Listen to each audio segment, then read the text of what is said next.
நாட்பட்ட சளி, நெஞ்சு சளியை கூட கரைச்சி வெளிக்கொண்டு வரக்கூடிய துளசி ரசம். இது சளி இருக்கிறவங்க, இருமல் இருக்கிறவங்க, தொண்டை இருக்கிறவங்க, வறட்டு இருமல் இருக்கிறவங்க தொடர்ந்து 2-3 நாள் சாப்பாட்டோடவோ அல்லது குடிச்சிட்டோ வந்தீங்கன்னு சொன்னால் உங்கள் உடம்புல இருக்கக்கூடிய மொத்த சளியும் வெளியேறி உடம்பு ரொம்பவே ரிலீஃபாக இருக்கும்.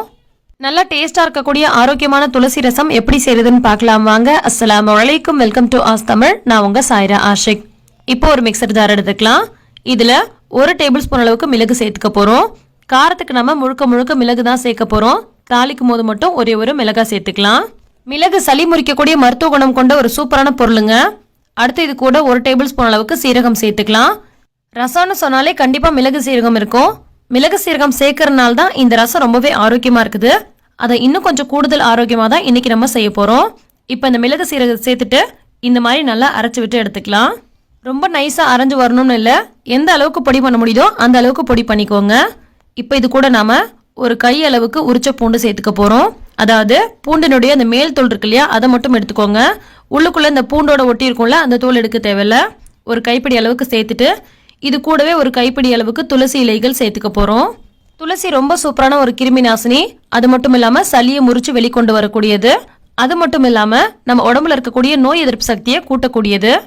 நம்ம உடம்புல எந்த நோயும் அண்டாமல் பாதுகாக்கும், அதே நேரத்தில் நோயை எதிர்த்து போராடும்.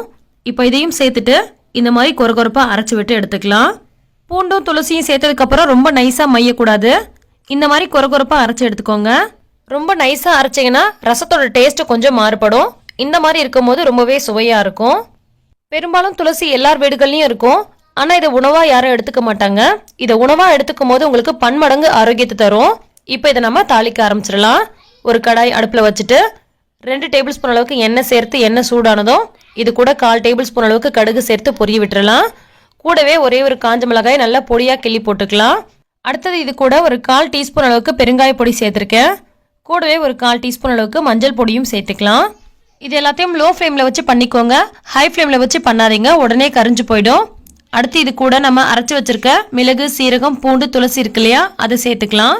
கூடவே கொஞ்சம் துளசி இலைகளையும் சேர்த்து 1 நிமிஷத்துக்கு இதை சிம்மில் வச்சு வதக்கி விடலாம். இது கூட துளசி இலைகள் சேர்த்து தாளித்து வதக்கி இருக்கிறதுனால வீடே அவ்வளோ ஒரு மனமாக இருக்குங்க. துளசி இலையெல்லாம் சேர்த்து ரசம் வச்சா டேஸ்ட் நல்லா இருக்குமா நல்லா இருக்காதான் நீங்கள் கவலைப்படவே தேவையில்ல. ரொம்ப சூப்பராக இருக்கும். நீங்கள் ஊற்றி குடிப்பீங்க, அந்த அளவுக்கு நல்லா டேஸ்ட்டாக இருக்கும்.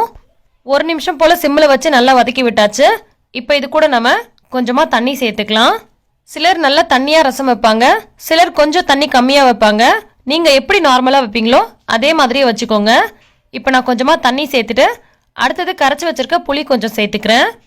ஒரு சின்ன எலுமிச்சப்பழம் அளவுக்கு புளி ஊற போட்டு கரைச்சி வச்சுருந்தேன், அதை சேர்த்துக்கிறேன். இப்போ இது கூட தேவையான அளவுக்கு உப்பு சேர்த்துட்டு ஒரு முறை நல்லா கலந்து விட்டுக்கலாம். இதுக்கப்புறம் உங்களுக்கு தண்ணி தேவைப்பட்டால் இன்னும் கொஞ்சம் கூட நீங்கள் சேர்த்துக்கலாம். இது எப்போதும் வைக்கக்கூடிய ரசம் மாதிரி உங்களுக்கு தெரியலாம். ஆனால் நம்ம இது கூட துளசி இலைகள் சேர்த்து பண்ணியிருக்கிறனால இதோட ஹெல்த் பெனிஃபிட்ஸ் பார்த்தீங்கன்னா பலவிதமான நன்மைகளை தரக்கூடியதாக இருக்குது. அடுத்து இது கூட கொஞ்சம் கொத்தமல்லி தழையும் கொஞ்சம் கருவேப்பிலையும் சேர்த்துக்கலாம். கருவேப்பிலை சேர்க்கும் போது கொஞ்சம் காம்பு பகுதி இருக்கிற மாதிரி பார்த்துக்கோங்க. ரசத்தினுடைய டேஸ்ட்டு ரொம்ப நல்லா இருக்கும். இப்போ இது எல்லாத்தையும் ஒரு முறை நல்லா கலந்து விட்டுட்டு கொதி வர்றதுக்கு முன்னாடியே ஸ்டவ் ஆஃப் பண்ணிடணும். ரசம் கொதிச்சதுனாலே டேஸ்ட் நல்லா இருக்காது. ஸோ கொதி வர்றதுக்கு முன்னாடியே ஆஃப் பண்ணிடணும். பாருங்கள், இந்த மாதிரி லைட்டாக நுரைச்சி வர ஆரம்பிக்குது.